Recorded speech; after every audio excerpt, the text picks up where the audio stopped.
Alright guys, welcome back to Pac West Bigfoot. This is David with another reading of another story, of another tale of Bigfoot in the beautiful Pacific Northwest. Tonight's story comes from this beautiful state of Washington, and I'll tell you what, this one was rather interesting to put together here. So let's get in here and let's start reading, and let's kick back and enjoy this little tale. Attacked by Bigfoot in Cle Elum, Washington. Now, if I've pronounced anything wrong, guys, I'm very, very sorry. And to the individual who sent me this story, I'm really sorry if I pronounce anything wrong, but I will do it my best. So, Bigfoot attack in Cle Elum, Washington. I opened the door. Thank the Lord it was locked. I could hear the thing outside. It was mad, angry, and I knew it could probably simply smash through the wall. But here I was, being attacked by Bigfoot in Cle Elum, Washington, and wondering if I would be dead by morning. I felt safe inside the old but remodeled cabin, though, all things considered. I was being attacked by something I thought was a myth at best. Here is my encounter. No, attack by Bigfoot in the backcountry of Washington State. Cle Elum means swift water, and its origins come from the Kittitas tribe who reside here and relied on the nearby Yakima River for a very long time. The city itself was incorporated in February 1902 and was built with a prosperous coal mining industry, and the railroad infrastructures were created to support it. The city also had a thriving lumber industry, and at that point had the largest sawmill in the eastern half of the state, I'd come to find. The one thing this town had left, though, today are farms and, of course, tourism. The state of Washington, I do not care where you're from, here or not, is a beautiful sight in every direction. It was the off-season when this took place for my line of work as a wilderness firefighter. And this would allow me to take the months of October through March off as usual, as the rainy and damp season of the Pacific Northwest would set in. Back then, I would settle into doing odd jobs to keep busy in the dead of winter. I made a good living off of those crazy environmentalist policies that created a ton of overgrowth, and the fact I am a paramedic helped out with the salary as well. The only reason I worked in the winter, though, was to stay busy and put some extra money into the old retirement fund. But on that day, the day I was attacked, I was not sure I would ever need it. I thought I was going to die at first. After the attack, I will tell you this. It got me to thinking about family, about having family. Funny the things you think about knowing you were literally near death. And just so you know, today I have a family, and a beautiful and wonderful wife, and my son, Chase. So here's my incident, and I have to tell you this. I'm freaked out even telling you about it because I was attacked by Bigfoot, and I thought I might die from the injuries at the time that I received. But let's get into it. Part 1. I love the mountains.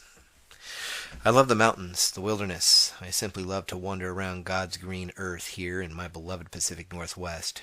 Even today, while all the more cautious and always armed, my family and I love to get out into the wild.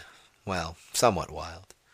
Back then, though, I suffered from wanderlust in the off-season, and deep in the woods of the Pacific Northwest is where I worked hard, and I played even harder. That season had been quite a bad season. I had worked the Biscuit Fire in southern Oregon back in 2002, so now you know the year of my attack. Oh, and one cool thing did happen out of that mess created by the bureaucrats down here. I got to meet a president for the one and only time in my life thus far. They say the fire was not fully contained until December of that year, but that was serious misrepresentation by the same geniuses who let the old growth get bad in the first place. Anyways, whatever. They created some job security, I suppose. But still, people lost their homes and livelihood because of it. By November, the fire was pretty much under control, and those of us in seniority were given the rest of the season off as the rain and cold weather soon came. That is when I started making some calls for odd jobs from a website I found online.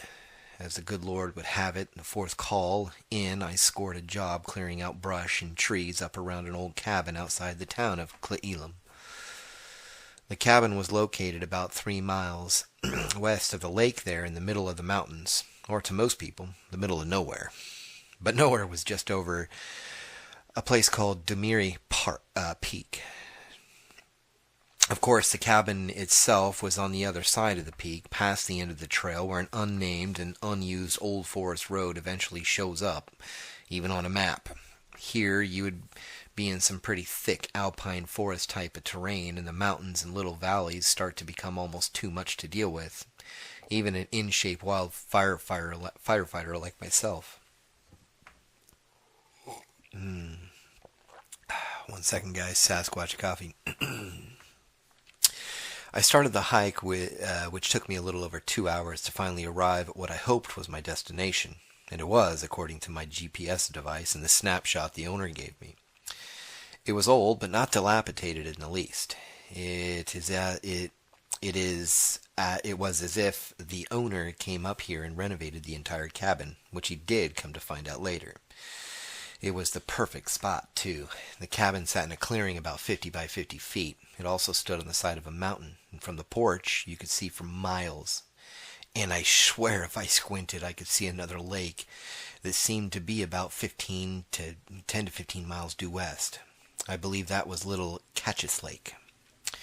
The cabin was surrounded by thick forest, and I was there to cut back the shrub that had grown tall around the open area and cut up stack the 3 fallen Douglas fir that almost nearly hit the cabin during some of the storms the previous spring. The owner had everything there I needed: a chainsaw, gas, weed eater. There was plenty of food stocked up. However, there was no electricity, no fridge, blankets. There were blankets, oil lamps, with oil full to the top. I felt like I was in heaven, actually. There was even a fishing pole for what I would learn to be a secret creek and fishing hole located in it about 100 yards down the mountain. I could also get water out of the well he must have dug himself, and a little outhouse I wanted nothing to do with. To tell you the truth, I hate spiders. It was the only fear in life, well, at least up to that point.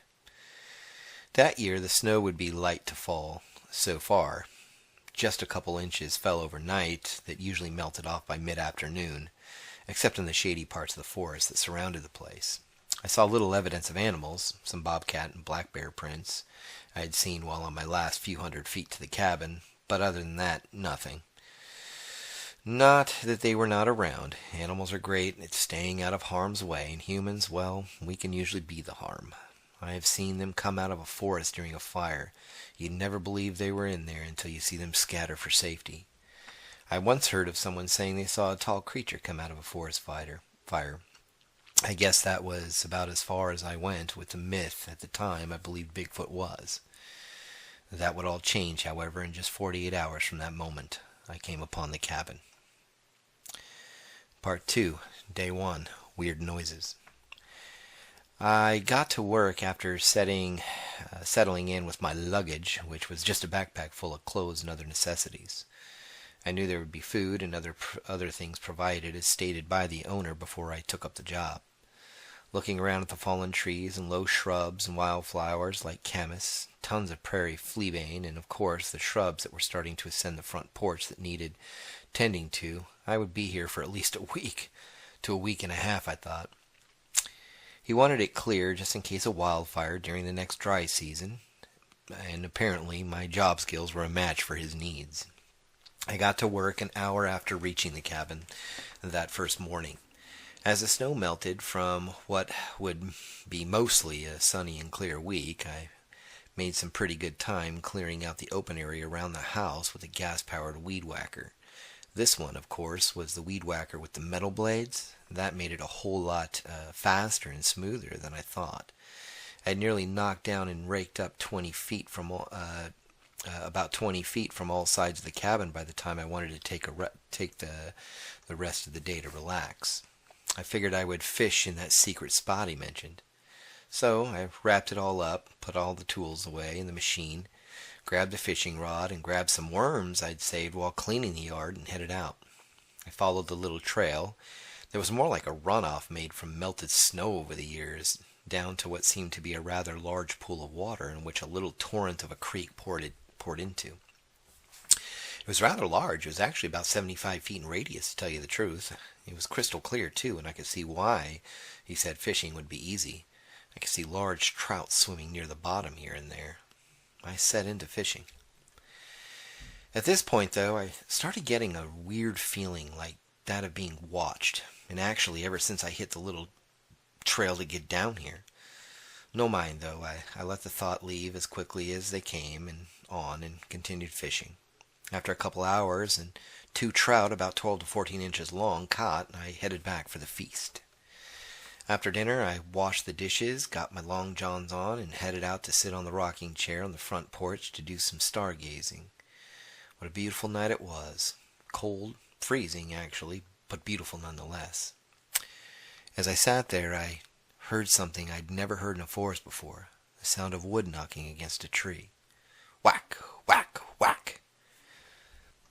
The sound echoed, so I could not really gauge how far it was from me, but I could tell that it was coming from the southwest towards the fishing hole. 2 minutes later, another 3 knocks, this time to the opposite side of the cabin, and I could tell these were closer, like maybe 100 feet away closer.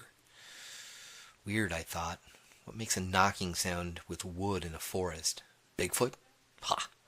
I actually made the ha sound under my breath. After that, I turned in for the night. It was getting too cold outside anyways. It was nearly 4 a.m. when I woke to a literal slap on the cabin wall, and I mean a loud slap. What in the world was going on? I'm not an easily scared person, but I jumped out of the bed, grabbed my gun, and intended on pointing that thing at some hikers or tree huggers who do not want man in their forest. But nothing. Not a sound, not a person, not even an animal. Simply nothing is what I found outside. After a few minutes, I headed back in and was soon back to sleep within 10 to 15 minutes. Part 3. Day 2. Knock, knock. Who's there? The scream. I woke feeling pretty refreshed, regardless of having to get up that late at night. No matter, I thought, I was feeling great and ready to go. After breakfast, I started up the chainsaw and went to work on the first of the fallen timber that was laying across the yard of the cabin. Of course, I started with the big one first. This was a big guy, about 120 feet long, fell from just inside the edge of the forest, missing the cabin by mere feet. Blessed. That is what the owner was when this thing fell. I had bucked up the tree into sections about an hour later and decided to take a break for a few. I sat the chainsaw down on a stump and headed to the porch to pour some coffee I made on the wood stove from my thermos. It was shocking, to say the least, and I actually choked on some very hot coffee at that moment that burned as it slid down my throat. But that scream that came from the southwest was loud, and you could literally feel it. It was not far away either, not quiet to the fishing hole, maybe halfway between the cabin and there. It started rather guttural and then turned into some crazy banshee-sounding scream you would not want to hear even in a football stadium in the safety of a crowd. It lasted about 15 seconds or so. As I stood there, because after that blast I was literally standing stiff and straight in my boots at that moment, it was about 1 minute later that I heard 3 distinct tree knocks again, but this time from the opposite direction of where the scream came from. It took about 15 minutes after that, with no more noise, that I figured I would get back to work and carry my gun around. The rest of the morning went by without any more sounds from the forest. It was not until late afternoon that things got real scary and real serious. Part 4. Afternoon and evening. After I finished bucking up and quartering the larger of the 3 trees, it was late afternoon. I decided since I had a week and a half to get this done, I would turn in for the day. I cleaned up and started making some rice and beans out of the cupboard. There were only 2 windows in the cabin, one to the right facing southwest, and one in the front of the cabin facing dead west. It was through the window facing southwest that I noticed some movement out of the corner of my eye. Of course, I turned to look, but at the same time figured it would be a bird or at least something recognizable. But that was not the fact. Actually, what I was looking at took a few seconds to get a grasp of. I grabbed my gun and ran outside once I gathered my wits. As I turned, it was standing there about 20 feet from me. At that moment, this tall, hairy, thing literally threw a rock at me it was apparently holding. The rock came so fast and hit me square on the left side of my chest, knocking me down to the floor of the porch before I could even dodge it. I scrambled to get up, and I was finding it a little complicated to breathe as I did so. I pointed the gun in the direction of the creature, but when I looked up, it was gone. I scrambled back in the cabin in pain. I thought, no, I knew at that moment I had a broken rib. Later the next day, I would come to know there were 2 broken ribs from that rock. As I sat there running things over in my mind about what in the world I'd just seen, a slap hit the opposite side of the cabin again. This time I stood still and did not venture outside. It sounded like a hand slapping the side of a house, but this time I knew it was.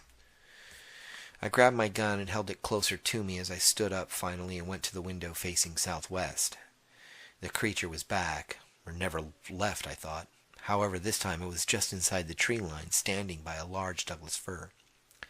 Its arms dangled down past its knees, and the hair, although about an inch or so long, covered its entire body except on the face itself.